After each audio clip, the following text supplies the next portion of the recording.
เป็นโอกาสอันดีสำหรับพวกเข้าบรรดาครูอาจารย์ซึ่งเคยได้ศึกษาศิลปวิทยามาทั้งโลกได้สอนกุลบุตรกุลธิดามาหลายยุคหลายสมัยเพื่อให้ฝึกฝนอบรมความรู้ในด้านการทำมาอาชีพหรือความรู้ตามวิธีการของโลกในระยะเดียวกันก็สอนทั้งด้านศีลธรรม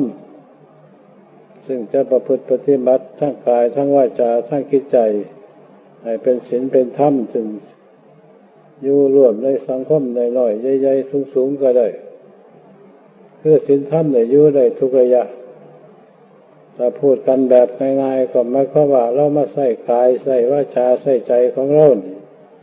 ให้ถูกให้เป็นประโยชน์แก่ตนและประโยชน์แก่ส่วนใหญ่ส่วนรวมได้มากก็เลยก็ยิ่งดีโดยมากถ้าใส่ไปในทางบ่ดีมันก็เดือดร้อนหมู่คณะเดือดร้อนในสังคมนักเข้าผิดชอบแม่บทกฎหมายบ้านเมืองถ้าไม่เดือดร้อนตนได้เดือดร้อนในสังคมทั่วๆไปฉะนั้นการฝึกหัดอบรมในสัญญามารยาทความประพฤติในด้านศีลธรรมเป็นถือว่าเป็นสมบัติอันสำคัญที่จะหนุนคุณงามความดีของเราให้สูงขึ้นโดยเฉพาะเรานับถือพุทธศาสนา เรื่องของพุทธศาสนานั้นก่อนที่จะเป็นพุทธะก็จะต้องลงมือประพฤติปฏิบัติ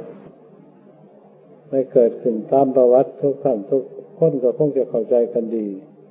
อย่างพระพุทธองค์เสด็จออกบำเพ็ญพรหมจรรย์ประพฤติปฏิบัติศีลธรรม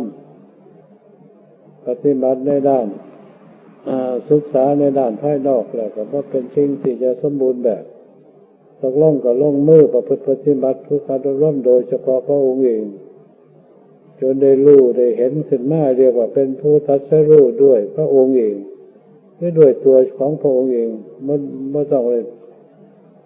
ผู้มีผู้อื่นมาตัดสินให้ไม่มีเทวดาอินทร์พรหมผู้ใดมายกย่อให้รู้เป็นผู้รู้เองเห็นเองในตัวของพระองค์เองฉะนั้นธรรมะเหล่านี้ก็ยังมีประจำอยู่ประจำโลกอยู่ตลอดจนถึงปัจจุบันกรณีบรรดาอยู่ในสถานที่ต่างๆโดยมากก็ธรรมะเหล่านี้ก็สอนกันอยู่แหละหลักใหญ่ๆเป็นก็มีปริยัติมีปฏิบัติมีปฏิเวทตามหลักของคนปริยัติคือการศึกษาให้รู้เรื่องถึงวิธีการถึงการประพฤติปฏิบัติตลอดถึงคำพูดคำจาให้รู้เรื่องเรียกว่าจำซื่อของธรรมะต่างๆได้ อันนั้นเรียกว่ายังเข้าฟังเทศน์ฟังธรรมนี่ก็เรียกว่าเป็นปริยัติจดจำซื่อได้และฟังจากคนเทศน์คนธรรมฟังจากภาษากถาธรรมบรรยายธรรมอยู่ที่ไหนก็ตามหรือมีผู้แนะแนวให้เขาจดจำได้อันนั้นถือว่าเป็นปริยัติส่วนปฏิบัตินั่นต้องลงมือประพฤติปฏิบัติให้เกิดขึ้นในตัวของเขาเองแบบของพระพุทธองค์ยกตัวอย่างเรียกว่าศีลห้าอันนี้ก็เขาก็ลงมือประพฤติปฏิบัติจนให้ครบขั้นตามสิกขาบทของคนเรียกว่าบ่ได้ล่วงในศีลห้างดเว้นไปตามหลักการของที่เพิ่นสั่งสอนไว้หรืออย่างธรรมะก็ยังว่าสติสัมปชัญญะสิ่งเอาเฮียนในขั้นต้นในนวโกะในด้านธรรมกับสตินี่ก็มันก็ชื่อได้สัมปชัญญะก็ทำชื่อได้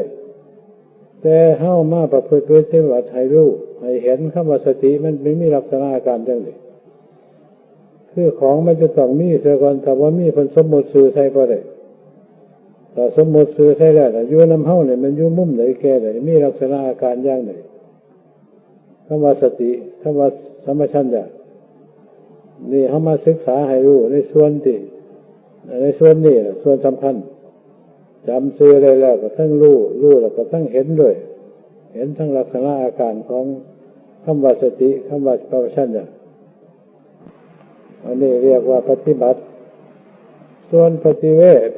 ทหรือปฏิเวทธรรมอันนั้นเป็นผลของการประพฤติปฏิบัติ เอาได้ผลขึ้นมาแล้วลักษณะของธรรมะพระพุทธองค์สอนเทศไว้ตั้งแต่2,500 กว่าปีมาแล้วก็มีหลักการอันเดียวกันนี่มั้งเป็นในลักษณะอาการ3อย่างแต่ต่อมาในระยะนี้โดยมากมักสิมีแต่ปริยัติเป็นส่วนใหญ่ปริยัตินักเข้าก็เลยกลายเป็นนักวิชาการนักบรรยายธรรมนักปาฐกถาธรรมไปซะแล้วแต่ว่านักปฏิบัตินี่ก็เลยหน่อยลงถือว่าเฮ็ดยากทำยากเมื่อใดก็บ่จักล่ะในวันหมดรุ่นหมดครั้งหมดเข้ามันไปก็บ่ฮู้เรื่อง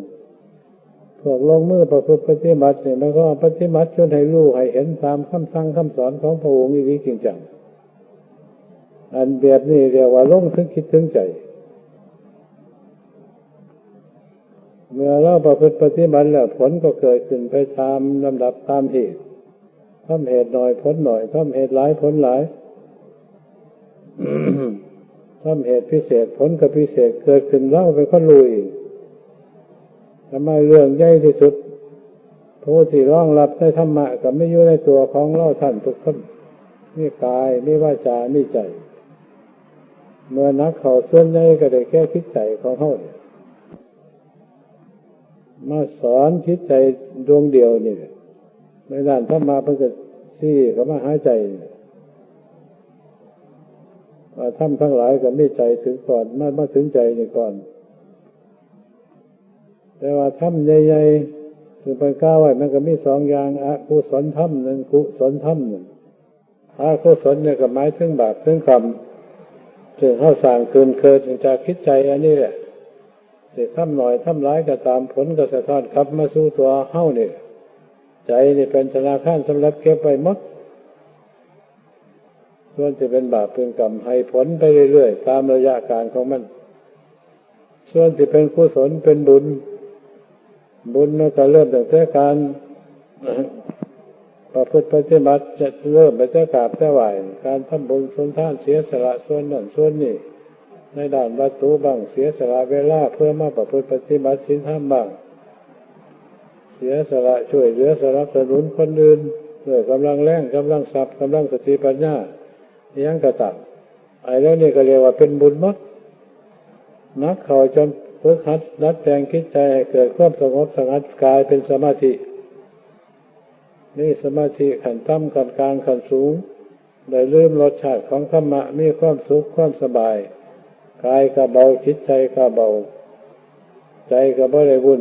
วายไปตามสัญญาอารมณ์ภายนอกให้กำหนดอยู่ส่วนไหนก็อยู่ส่วนนั้นอันนี้เรียกว่าได้ดูดดื่มรสของธรรมะในคำว่าความสงบเอาสินั่งอยู่บัดมื้อบัดขึ้นก็บ่เหนื่อยบ่เมื่อยบ่ล้าบ่หิวบ่มีทุกขเวทนามันอิ่มด้วยธรรมะรสของธรรมะเมื่อทราบสร้างไปตัวสารพังกายเป็นจังว่ารสชาติของธรรมะมันเลิศกว่าหมดถูกรสชนะหมดในรสทางในโลกเพราะมันเข้าถึงคิดใจเลยทีเดียวอันนี้จะเป็นผลของผู้ประพฤติปฏิบัติธรรมะอันนี้ก็เรียกว่ากุศลทั้งนั้นนอกจากมีศีลมีสมาธิแล้วก็มีปัญญาเฉลียวฉลาดค้นคว้าให้รู้เรื่องความเป็นจริงในชีวิตวิญญาณของเขามีความหมุนเวียนเปลี่ยนแปลงไปในรูปในวิธีใดมาเกิดจากขังจากหนไปเกิดภพใดชาติใดได้ทุกข์เลยยากแค่ใดอ่านได้หมดนักเข้าจนรู้ถึงความเกิดว่าเป็นของบ่ดีความแก่ความเจ็บความตายจิตใจเห็นแล้วก็เลยเกิดขยะแขยงเกิดบ่อยากให้เป็นไปในรูปนั้นหาทางออกจนได้บรรลุถึงพระนิพพานอันนี้เป็นเรื่องของกุศลทั้งนั้นแต่ผู้ใดที่มีกำลังมีความสามารถที่จะนำชีวิตจิตใจของตัวเองที่ขึ้นไปสู่ภพใดภูมิใดมีบนอยู่หมดเริ่มตั้งแต่นรกขันไฟธรรมมันก็มีนรกเปรตอสุรกายกำเนิดสัตว์เดรัจฉานพวกเรานี่พวกอกุศลส่วนพวกกุศลก็เริ่มตั้งแต่มนุษย์สมบัติเท่านี้ก็เรียกว่าเป็นสถานที่ย่านกลางในการก่อสร้างให้เป็นบาปเป็นบุญสูงกันไปกับพวกเทวโลกพวกเทวดาพวกอินทร์พวกพรหมเรื่อยไปจนถึงพระอร ริยเจ้านับแต่โสดาสกิทาคานาคาหดอรหันต์คือพระนิพพานอันนี้ก็เป็นกุศลหมดแต่ว่าส่วนในทางอบายนั่นพวกสร้างบุรีมันก็มีโยงสันเรื่องของโลกของฉะนั้นบรรดาพวกเฮาผู้ที่มีเมตตาตนสงสารตนรักตนต้องการอยากให้เฮาได้มีความสุขความเจริญไม่อยากให้มีเวรมีภัยแต่ก็คนอื่นก็อยากให้เป็นทำนองเดียวกันในส่วนใดส่วนรวมอันนี้เรียกว่าเป็นส่วนบุญกุศลเราเฮาที่ตั้งตัวไว้ในมุมใดแก่ใดในระยะที่เกิดขึ้นมาเป็นมนุษย์ในชาติหนึ่งไอ้สิ่งเหล่านี้ว่าสำเร็จก็ด้วยการรู้ต้องสำเร็จก็ด้วยการปฏิบัติรู้นี่ก็เรียกว่าปริยัติปฏิบัติก็ลงมือประพฤติปฏิบัติเช่นเราทำลงคล้ายๆกับของทั้งหลายแหละถึงเป็นเครื่องคั่วเอามาร่วมกันไว้ถ้าว่ามีผู้จัดเข้าคุมสิว่าสิทำแกงแบบใดทำผัดแบบใดแกงส้มแกงหวานแบบใดมันก็อยู่คือเก่าหั่นแหละอันนั้นบ่สำเร็จรูปเป็นอาหารบ่พอสิเอามาบำรุงเลี้ยงร่างกายได้ลักษณะธรรมะเพิ่นก็วางไว้เป็นหมู่ไว้กันเฮาบ่มาเก็บมาใส่มาแก้มาไขตามหลักการของตนมันก็ว่าเป็นผลเกิดขึ้นแก่เฮาคล้ายๆกับว่าเครื่องคั่วทั้งหลายแหละฉะนั้นการปฏิบัตินี่จังชัดว่าเป็นการค้นคว้าประพฤติปฏิบัติแก้สิ่งที่บ่ดีลดละสิ่งที่บ่ดีเอาของดีเกิดขึ้นจนเห็นอยู่ในจิตใจตัวเองอันนี้พระเจ้าว่าของดีด้วยนะเฮาก็ฮู้จักของที่บ่ดีก็ลดละออกพูดกันง่ายๆฉะนั้นในหลักของพระพุทธองค์เพิ่นสอนไว้ก็ว่า ของเล็กๆน้อยๆซึ่งเป็นของบ่ดีตามภาษาบาลีเพิ่นว่า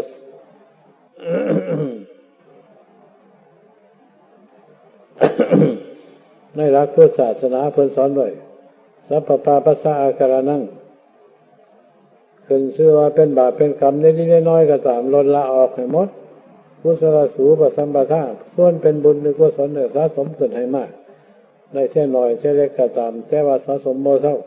มันก็หลายขึ้นไปนำแต่มาร่วมร่วมแล้วก็ว่าอยู่ไปร่วมอยู่ในคิดใจมั้ยอันสิ่งเหล่านี้เป็นคำสั่งคำสอนของพระพุทธเจ้าพระเจ้าว่าเอตังพุทธศาสนังพระพุทธเจ้าทุกๆองค์สอนแบบเดียวกันหมดไม่ได้สอนขัดกัน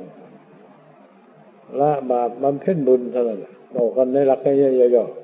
ๆสิ่งที่จะเป็นบาปเป็นกรรมลดละบ่ฆ่าเฮ็ดฆ่าทำบ่งดเว้นให้ได้ส่วนจะเป็นบุญกุศลอยู่บ่ได้ก็ตามทำให้มาก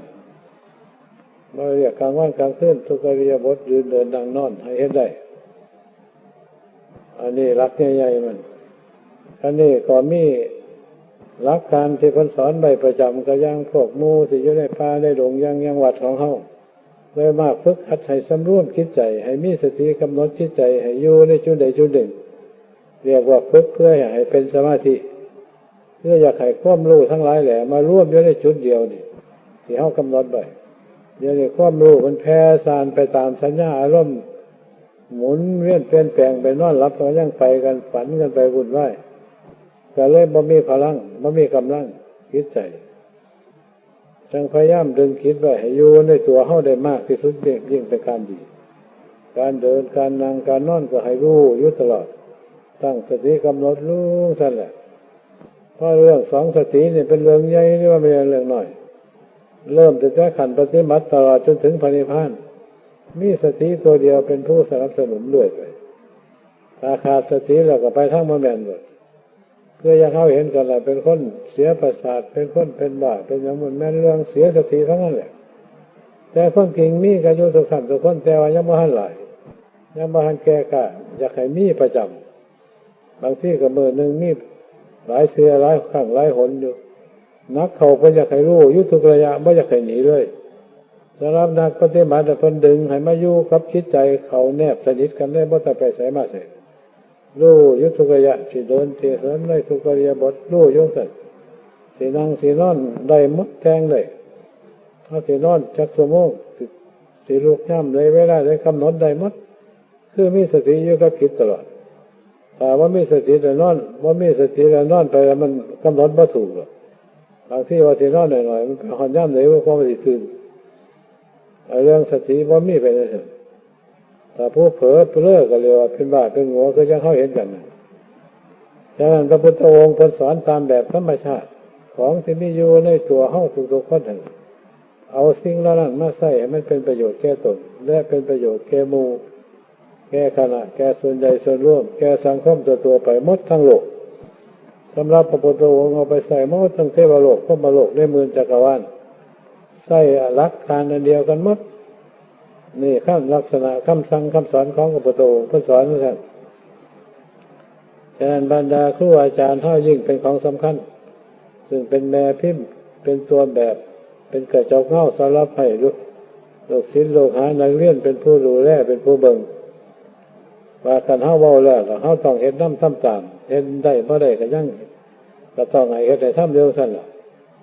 บ่ว่าสิสอนแนวนึงล่ะปัญญาไปลวงให้เขาเห็นแล้วมันก็เขาก็บ่ฟังเพราะอันนี้มันเป็นพื้นฐานของชีวิตของคนที่เกิดขึ้นมาในโลกถ้าว่าขาดจากสติแล้วก็ไปบ่รอดขาดจากศีลธรรมแล้วก็ไปบ่รอดไปสูงแล้วก็ต้องตกลงมาเพื่อมันรักคิดรักใจบ่มีก็เลยเป็นจิตใจวุ่นวายจิตใจบ่มีหลักมีแรงเป็นคนชับชดเป็นคนต่ำๆเพ้อไปก็เลยเอาแนวกิ่งบ่ได้ฉะนั้นการตั้งคิดตั้งใจจักชัดว่าเป็นของสำคัญและทุกสิ่งทุกอย่างในการประพฤติปฏิบัติจึงเกิดขึ้นกับจิตใจอันนี้นักเขาถ้าคิดใจดีร่างกายก็ค่อยดีไปน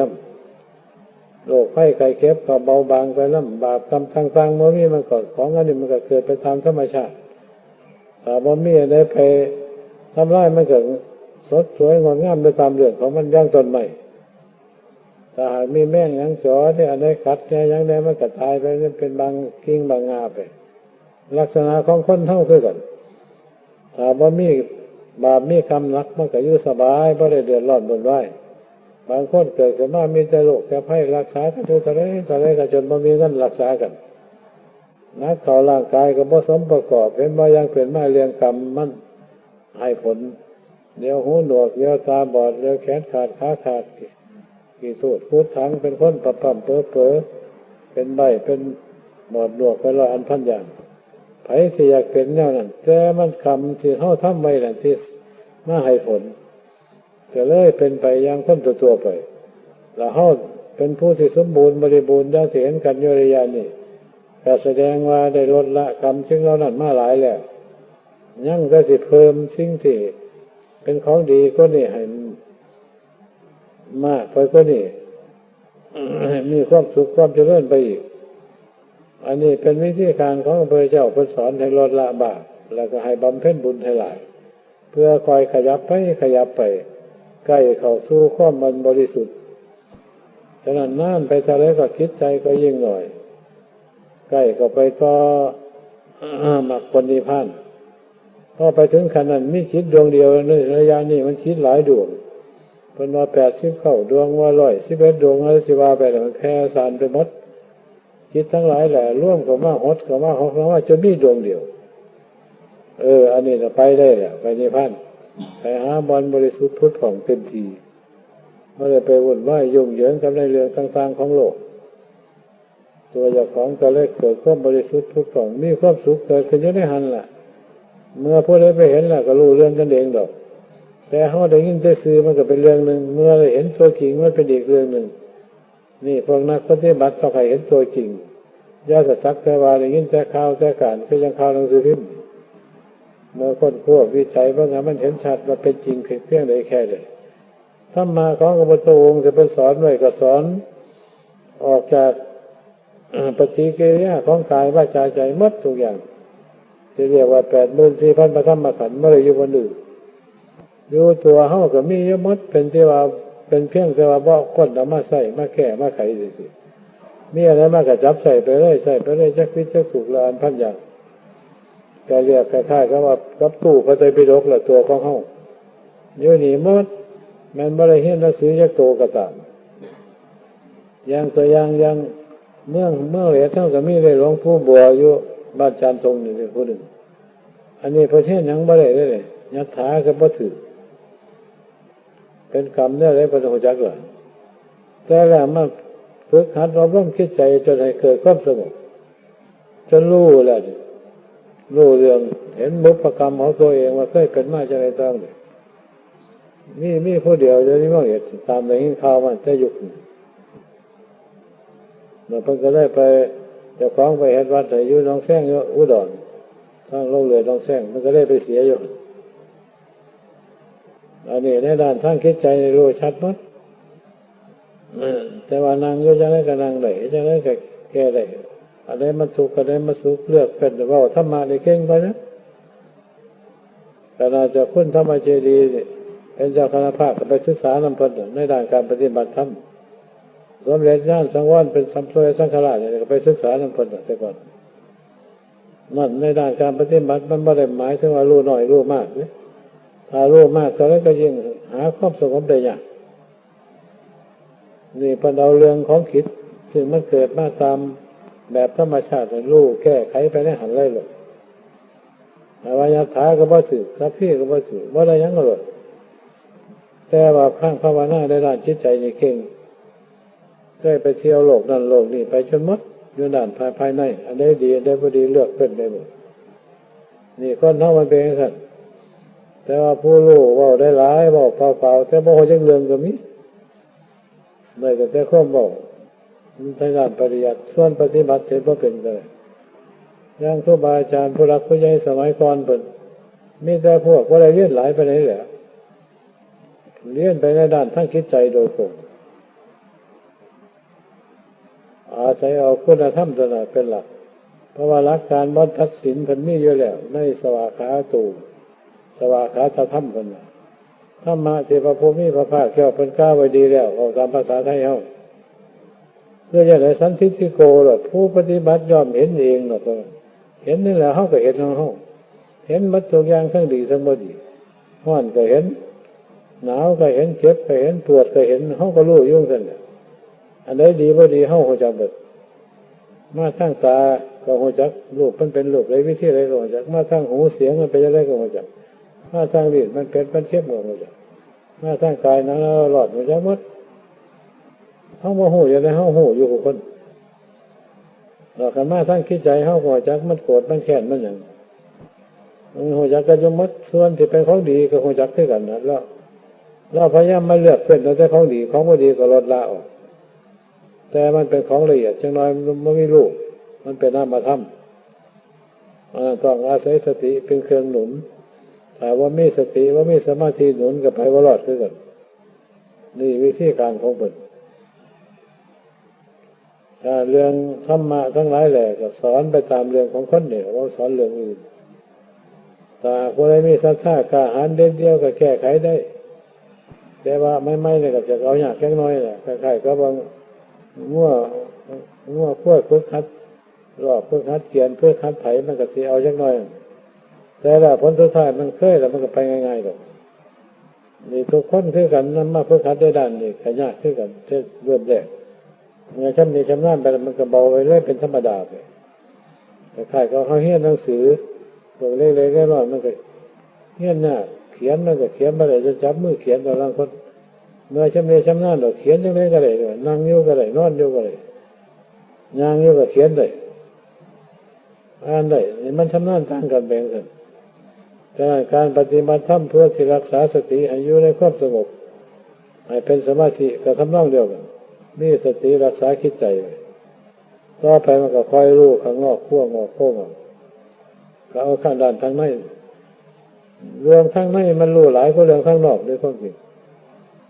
มันหลายกว่าตามธรรมดาข้างนอกนั้นก็เห็นแค่โลกกันนี่อันนั้นมันเห็นหลายโลกด้วยทั้งเทวโลกทั้งพรหมโลกด้วยทั้งอบายโลกแค่กันให้ตอนใดเลยตานอกในห้องก็เลยแค่โลกธรรมดาที่เขาว่าโลกนั่นโลกนี่ประเทศนั่นประเทศนี่ตาลึกลับมันเห็นหลายโลกคนนั้นโลกซึ่งตาเนื้อมองไม่เห็นมันอาศัยตาทำเบิ่งตาหาสติรักษาจิตใจเป็นสมาธิแล้วมันมีตาทำเกิดขึ้นเลยของมื้อนี้การเฮาบ่เป็นทุกคนก็บ่จักเรื่องแต่ว่ามันของเลิศของวิเศษวิโสอย่างเท่าใดนี่อยู่ในแค่ขันธ์สมาธินี่ของเรานี่ ว่ามันว่าสิบประวัติอุตริมนุสธรรมคือบางคนเขาเข้าใจกันอันนั้นขันบ่มีในโตไปว่าก็ได้หรอกมันคืออวดทั้งนั้นแต่ว่าหมู่เพิ่นรู้เพิ่นเห็นเพิ่นก็เว้าได้เพิ่นเว้าบ่ได้อวดเว้าเพื่อเป็นแนวทางในการเพื่ออยากให้บำรุงศรัทธาผู้อยากประพฤติปฏิบัติซื่อๆของแล้วนี่ว่าพระพุทธเจ้าเพิ่นเว้าเล่นนี่ว่าแม่นนี่หรือกันยังเฮาสิเถียงกันเนี่ยอยู่ของท่านแหละกันว่านรกก็ท่านก็บ่มีแหละเพิ่นสิเห็นแต่บ่มีตาทางในโอ้ยจังก็ใช่ล่ะล้อกันตัวกันเพื่อคู่กันด้วยยันไปสร้างบาปสร้างกรรมไปทำนองนี้ก็มีตัวแต่ว่าสวรรค์เนี่ยคล้ายๆก็ว่าเป็นการชักชวนอยากให้ไปว่ามีความสุขความบริสุทธิ์ความจริงนี่ของเราพระพุทธเจ้าบ่มีพระโน้ดอกผมบ่โกหกเชื่อพระพุทธเจ้าบ่ไปตามความจริงแต่เขาไปเห็นนรกมันเป็นยังไงเขาไปเห็นสวรรค์เป็นยังไงแค่นี้มันก็ตื่นนั่นแหละเรื่องของจิตแล้วก็ไปอยู่สั้นสูงกว่านั้นเป็นยังไงอีกก็แห้งละเอียดไปตามลำดับไอ้สิ่งเหล่านี้มันเป็นของมีอยู่ในโลกแต่ว่าจากโลกเลยอันเขาบ่เห็นเท่ากับว่าบ่มีอะไรยินแต่สื่อแต่อย่างประเทศตั้งหลอกเนี่ยเขาได้ยินสื่ออยู่มันก็สิมีอยู่แหละประเทศนั้นประเทศนี้มีแผนที่ตัวโลกตัวยังบ่จังวัดแต่ก็บ่เห็นจักเทื่อได้ยินแต่ข่าวเห็นแต่เขาเขียนรูปแผนที่มาแต่เรื่องของนรกเปรตพวกอบายโลกพวกเทวโลกพวกพรหมโลกพวกนี้ไม่มีผู้ใดเขียนแผนที่ไว้เลยจะได้รู้สึกว่าจักว่ามีว่ามีขันทั้งโมไปเบิ่งอีกนี่รักการมันเป็นอย่างนั้นนี่แนะนำมากว่าเป็นแนวทางเอาละพัน